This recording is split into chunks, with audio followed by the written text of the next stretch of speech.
Audience discretion is advised due to potentially distressing and sensitive material.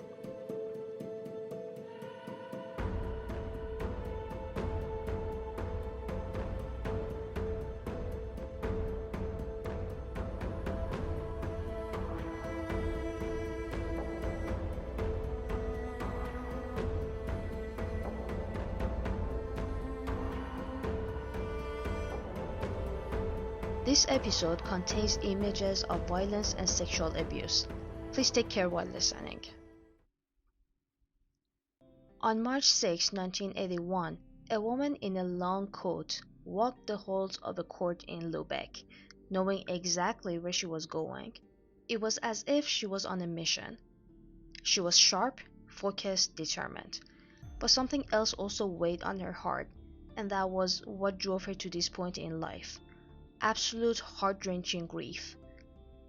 She walks into a courtroom. The court is in session. A man is being prosecuted. She calmly reaches into her coat, takes out a Beretta 70, and shoots at the man 7 times. 6 bullets hit him and he falls to the floor, dead. The whole court loses it. The woman calmly lowers the gun and is taken into custody without resistance. Yes, this woman was none other than Marianne Bogmeyer. For those of you who are not familiar with this name, I'm going to start from the very beginning and tell you exactly how she got to this point where she shocked the whole nation with what she did on that fateful day. Marianne Bogmeyer was born on June 3, 1950 in Germany, and she had it hard from the get-go. Her father was an ex-Waffen-SS and a stereotypical dictator who was also a heavy drinker. He spent most of his time at bars, and when he got back home, all hell broke loose as he became very aggressive towards Marianne and her mother. She grew up in an extremely conservative religious family. The mixture of this led to her parents getting a divorce. Later on, her mother remarried, and since Marianne was said to be a troublemaker, her mother decided to kick her out. Her then boyfriend got her pregnant at age 16. She again became pregnant at age 18. She had become a mother twice by the age of 18, and she was raped shortly before she gave birth to her second daughter. She was forced to give both her children up for adoption because she didn't have the means to care for them. At 22, Marianne was working at Tipasa, a pub, and began dating the manager who eventually got her pregnant for the 3rd time. Anna, her 3rd child, was born on November 14, 1972. Now this time around, Marianne had a job and apparently could afford to care for her child and decided to raise her alone. But by no means does this mean that everything was all sunshine and roses. Reports from her close friends paint the picture of a mother who was torn between doing what's best for her daughter's future, meaning giving her up for adoption for a better life, or raising her all alone, which meant financial difficulties and having no one to help her look after Anna. Keeping her meant that Marianne had to take Anna to work with her, meaning the pub, and Anna would sleep at the pub frequently while her mother partied into the night. Reportedly, later on when Anna was 7, Marianne wouldn't rush home to be with her. She would work well into the night and would sleep into the day, and expected Anna to take care of herself. As friends put it, she treated Anna like a little adult and expected her to do chores around the house. Although it's only fair to say that according to some, Anna was a happy little girl who had a truly pleasant family life. One day when Anna was 7 years old, she has an argument with her mom and decides to rebel against her, like mother like daughter. She decides to skip school to spite her mom and just go next door and play with the neighbor's cat as she had done before. Her neighbor was 35-year-old butcher Klaus Grabowski. Anna was never seen again. But as luck had it, if you could call it that, Grabowski's fiancée turned him in right away and the whole thing unfolded. What Marianne didn't know about her neighbor Mr. Grabowski was that he was a convicted sex offender and had previously been sentenced and served time for sexually abusing 2 girls. He was also voluntarily chemically castrated as a result, this being something that was done to sex offenders back then in Germany. However, in this case, Grabowski decided to undo the castration and underwent hormone treatment. As reported, he held Anna in his basement for several hours, sexually assaulted her, and finally strangled her with a pair of his fiance's tights. Grabowski confessed to the murder but denied ever sexually abusing Anna. After his apprehension, he told the most disturbing story about what took place that day.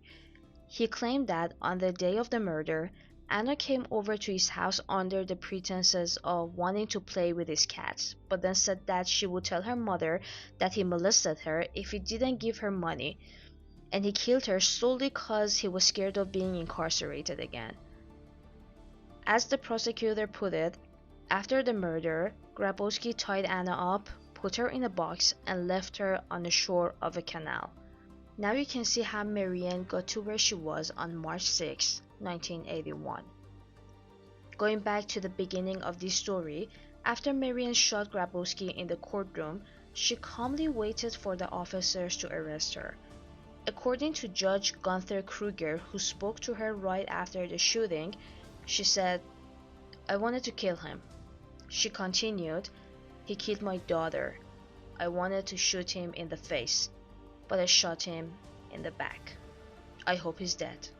Now at this point, Marianne was only 29, and she had already lost the only child she could ever afford to keep. Now I'm sure all mothers out there agree with me when I say this is the most difficult thing a mother can ever go through. This is a mother's worst nightmare. Imagine not being able to wake up from this. According to Marianne's testimony, she shot Grabowski in a dream and saw visions of her daughter in the courtroom. She was also asked for a handwritten sample of her testimony in which she wrote, quote, "I did it for you, Anna," end quote, and then put down 7 hearts. It is suggested that each heart represented a year of Anna's life. The reason Marianne gave for making that life-changing decision, she later stated, was that she'd heard that Grabowski wanted to make another statement about the crime, and she wanted to stop him from telling more lies about her daughter. As you can imagine, this case received extensive media coverage, and people from all around the world started discussing the case. Some thought this was a mother who was seeking revenge for her 7-year-old daughter who was murdered in cold blood after being violated, and sent her letters and flowers in support. While to some this was totally understandable and justifiable, some felt becoming a vigilante is no way of getting justice. Meanwhile, her life story and the adoption of her first 2 children resurfaced, which caused public opinion to shift, and her personality to be seen in a new light, and be portrayed as a party animal who didn't care much about her children, and not being a good mom who paid enough attention to her daughter. As this was the hottest case of the time, Marianne sold her life story to cover her legal costs.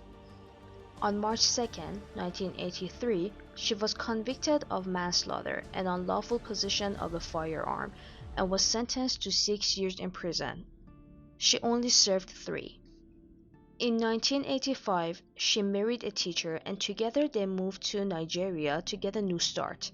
They divorced after 5 years in 1990, and as a result of being diagnosed with pancreatic cancer, she returned to Germany to receive treatment.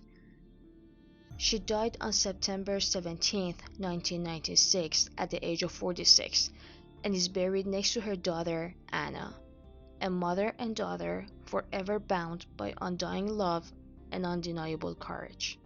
Now, I don't know much about psychology to speak for certain, but considering her troubling past, not having a stable home, having parents that didn't love or support her unconditionally like a parent should, being raped at 18 while being pregnant, having babies at a young age, which certainly sparked gossip and judgments, being all alone when making decisions like giving her own babies up for adoption and not seeing them take their first steps, saying their first words, and having no idea what they're doing, I believe she would surely stand up for her 7-year-old who was assaulted, just like she was, and murdered afterwards. She talks about the murderer spreading lies about her daughter in the media, which should have reignited her rage from when people talked about and judged her. I mean, she was only 16 when she got pregnant, and she apparently had zero parental support.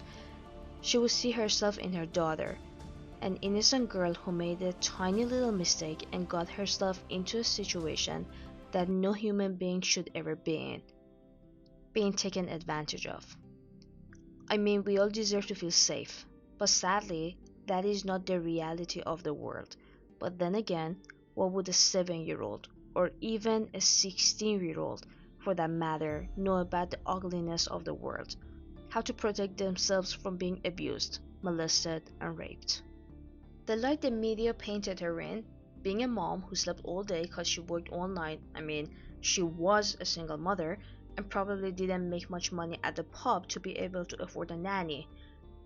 She certainly didn't have her parents' support to help take care of Anna, let alone giving her a good role model growing up to show her how, air quotes, a good mom would have handled the situation, even if we say that she wasn't a good mom. She worked all night to make a dime and she needed her sleep. I don't think that's a crime. She did all that was in her power to take care of her daughter, and based on what has been said about Anna, I think she did a marvelous job bringing her up. What's better than a 7-year-old who can manage to take care of herself and do small chores around the house and be responsible? Aren't we all trying to raise responsible human beings who can take care of themselves? Anyway, this is our take on the case. What do you think? Let us know in the comments or reach us at crimealleydocumentaries@gmail.com. We would love the opportunity to chat with you guys and know what you think.